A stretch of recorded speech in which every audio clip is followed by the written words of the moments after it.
ministre secrétaire d'État bi nga xam ne moom ministre secrétaire bi nga xam ne kon auprès du premier ministre Ousmane Sonko en charge avec les relations di Marie-Rose Khady Fatou Faye bi nga xam ne également teew na donc kon fi mu ne nii daanaka lépp yemm na ngir rek daal di recevoir ki nga xam ne moom moo nekk le premier ministre.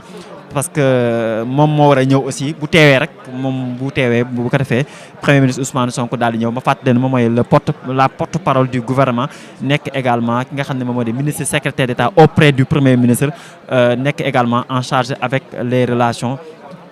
donc en tout cas mu ngi noonu donc honorable Abdou Lahad Ndiaye moom tamit mooy wax xam naa dafa ñàkk ne dafa jël réaction honorable maa ngi lay nuyu. yow xam nga ni man maa ñëw ci yow. honorable maa ngi lay nuyu yaa ngi ànd rek laata premier ministre di ñëw rek sa première réaction ma am la. waaw merci beaucoup tey bon comme niñ koy daan defee rek. waaw dañoo ñëw. premier ministre plutôt moo war a ñëw tey assemblée nationale. waaw. muy loo xam ne lu normal la lu jaadu la. waaw. ci calendrier républicain bi la nekk. ci règlement intérieur de l'Assemblée nationale la nekk. article 104. donc du rek simplement benn exercice politique mais exercice institutionnel la. lu fondamental la lu clé la lu obligatoire la. donc effectivement ñun nag en tant que député de la majorité. dañu am ñaari rôle suñu benn rôle bu njëkk bi mooy c'est vrai soutenir l'action du gouvernement. soutenir la vision du président de la République à travers son premier ministre, mais également aussi faire entendre les doléances des populations, wax seeni attentes, wax lu ñuy xaar, poser surtout nag des questions d'actualité qui concernent la population. Tout à fait. Ce sera des questions d'ordre économique, d'ordre social, sociétal, disons. Ce sera aussi d'ordre numérique, par rapport à ce qui s'est passé. Starlink ak d'accord premier ministre ñëw na léegi premier ministre Ousmane Sonko mu ngi noonu tey tout blanc la sol voilà tey tout blanc la sol salle bi yëpp tàcc nañu ministre yëpp jug nañu taxaw mu ngi noonu di saafonte ak ministre yi voilà donc mu ngi noonu di leen tooñ nee na box bi moo gën a rafet nee na ministre yi nekkee côté boobu ñoom ñoo gën a sañse donc loolu la waxante ak ñoom parce que ñaari box ministre la nuyu na leen. neneen box bi mooy box bu baax bi donc premier ministre Ousmane Sonko mu ngi noonu en tout cas ñi nekk ci salle bi ñëpp ñu ngi koy yuuxoo naan Sonko donc président assemblée nationale moom moo war a dugg ci donc premier ministre mu ngi noonu dend ak secrétaire auprès du premier ministre porte-parole du gouvernement donc Marie-Rose Faye moo nekkoon ancien DG ADPME donc actuel porte-parole du gouvernement en charge avec les relations aussi moom moo toog noonu.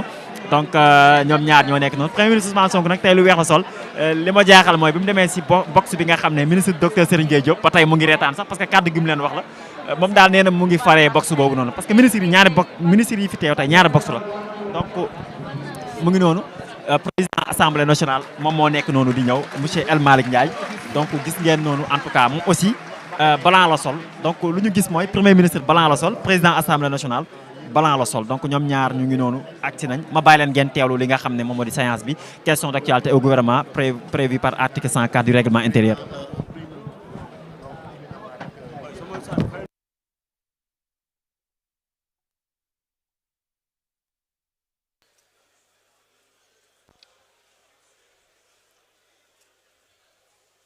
Assalamu alaikum wa rahmatullah. Mesdames et messieurs, la séance est ouverte.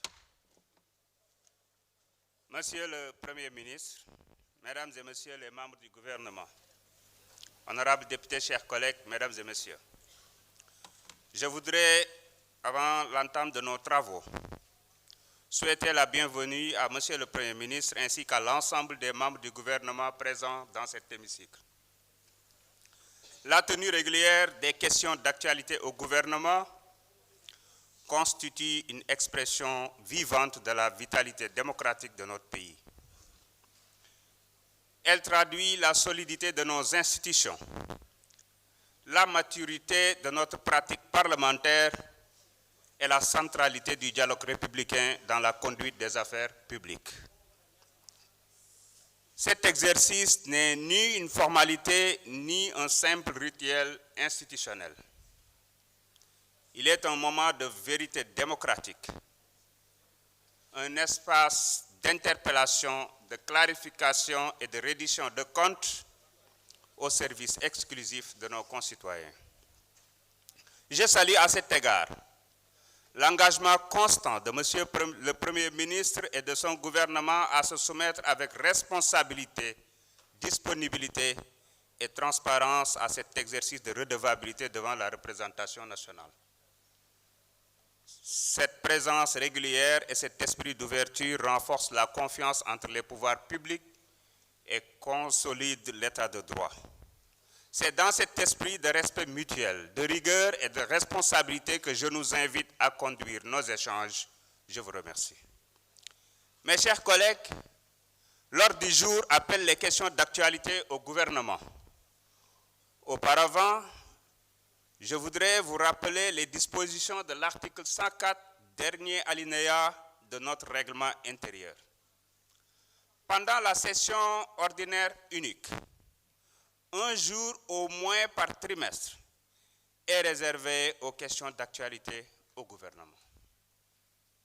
La question d'actualité au gouvernement est posée par un député.